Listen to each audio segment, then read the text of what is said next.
जैसा कि आपने पिछली कहानी में देखा था, कैसे टुनटुनी चिड़िया अपने दो बच्चों के साथ पिछले कई सालों से एक टॉयलेट में रह रही थी।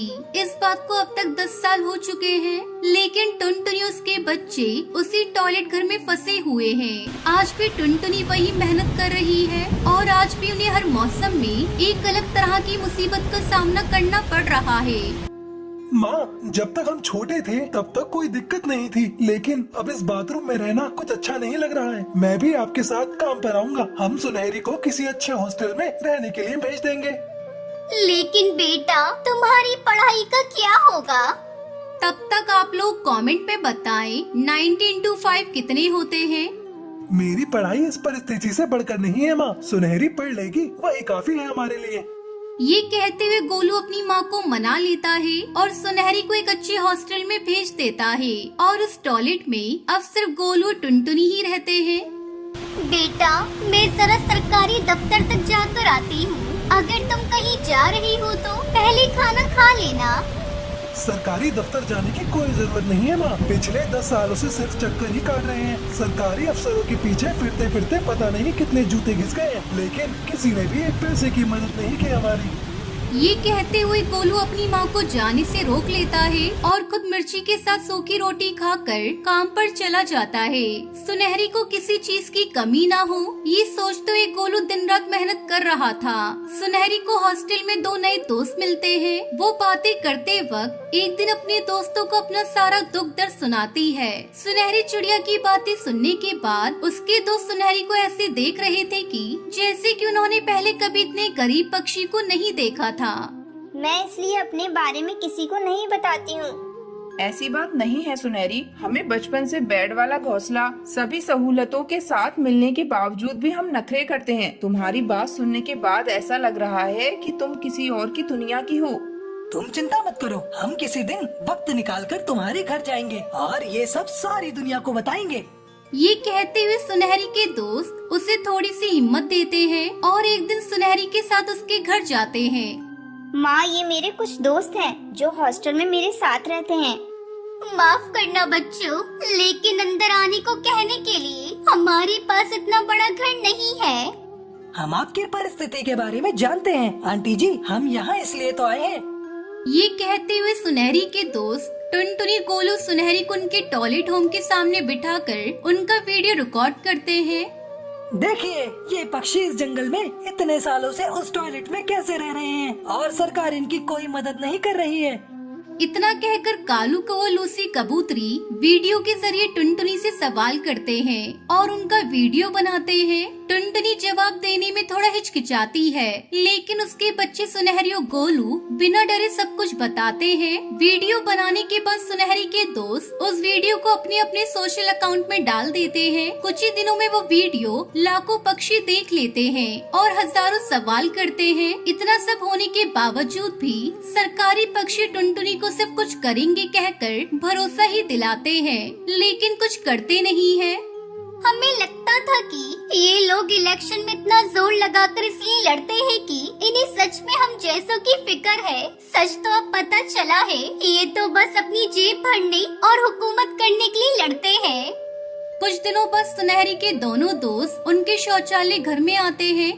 आंटी जी, आज से आपको शौचालय घर में रहने की कोई जरूरत नहीं है। सरकार ने भले ही आपकी मदद नहीं करी हो, लेकिन जंगल के सभी पक्षी ने आपकी वीडियो देखने के बाद मुझे डोनेशन में पूरे 1 लाख रुपए दिए हैं। आंटी जी, ये लो पैसे और आप इनसे अपने लिए नया घर बना सकती हैं और सुनहरी की भी पढ़ाई के लिए हमसे जो होगा हम आपकी मदद करेंगे। इस तरह सोशल मीडिया से टुनटुनी उसके बच्चों को एक नई जिंदगी मिलती है और सभी नए घर में खुशी खुशी रहने लगते हैं। ये कहानी है सुंदरवन जंगल में रहने वाले एक गरीब परिवार की, जो शौचालय में रहकर गरीबी की वजह से अपना गुजारा कर रहे थे। काफी देर से तेज बारिश हो रही है, अब मैं किस तरफ जाऊं? हमारा घर टूट गया है।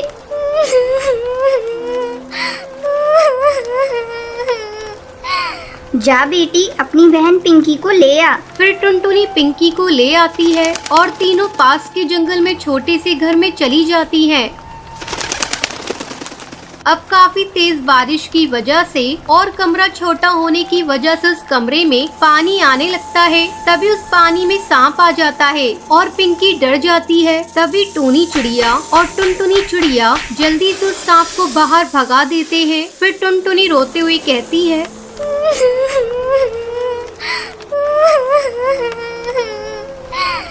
माँ, हमें कब तक ऐसे रहना पड़ेगा? पूरी दुनिया में ऐसा कोई नहीं होगा जो शौचालय को ही घर समझकर रहते हैं। माँ, हम इतने गरीब क्यों है माँ? टूनी चिड़िया के पास इसका कोई जवाब नहीं था। टूनी चिड़िया अपने बच्चों को मुसीबत में देखकर बहुत रोती है और उसके पास कोई रास्ता भी नहीं था। 1 साल पहले टूनी चिड़िया एक घर में अपने पति टुन्नू और दोनों बेटियों के साथ रहती थी। अचानक से पति की मौत के बाद टूनी चिड़िया अपनी बेटियों को जैसे तैसे करके पाल रही थी। तभी तेज तूफान आता है और उसमें उनका घोंसला टूट जाता है। टूनी चिड़िया साहूकार के दफ्तर जाती है।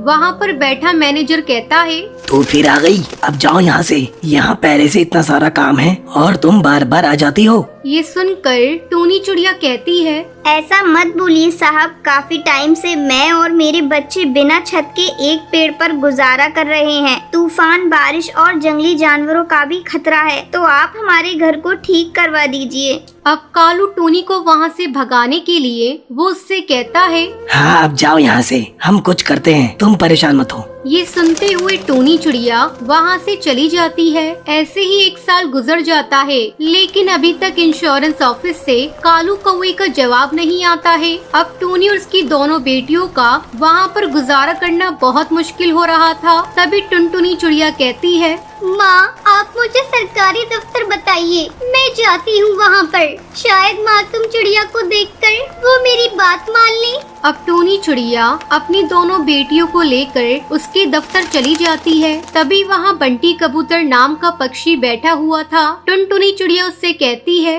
भाई साहब, हमारा घर पिछले साल तेज बारिश में टूट गया था और अब हम एक छोटे से शौचालय को घर बनाकर रह रहे हैं, तो आप कुछ करिए, हम गरीब की कोई नहीं सुन रहा है।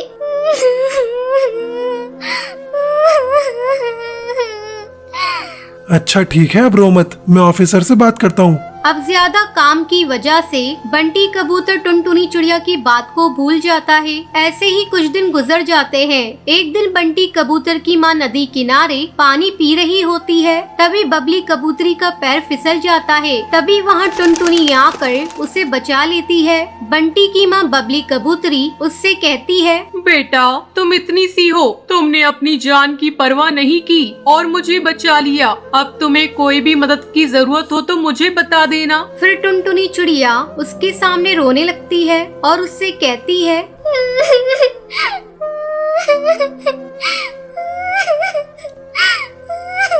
आंटी जी, हमारा घर नहीं है, वो टूट गया है। सरकारी दफ्तर वाले सुनते नहीं है। हम छोटे से शौचालय में रहकर अपना गुजारा कर रहे हैं और उसे ही अपना घर बना लिया है। अब बबली कबूतरी घर जाकर बंटी कबूतर को सारी बात बताती है। वहीं दूसरी तरफ टूनी चिड़िया और उसकी बेटियां गरीबी से परेशान होकर फांसी लगाने वाली होती हैं कि बंटी कबूतर वहां आ जाता है और उन्हें बचा लेता है। तभी जल्दी से बंटी उनके टूटे घर को सही करवा देता है। ये देखकर टूनी और उसकी बेटियां बहुत ही खुश होती हैं। आंटी जी, शुक्रिया आपका, जो आपने हमें बचा लिया। उसके बाद बबली कबूतरी टूनी चिड़िया उसकी बेटियों को काम पर लगवा देती है। फिर वो सभी एक साथ बहुत खुश रहती हैं।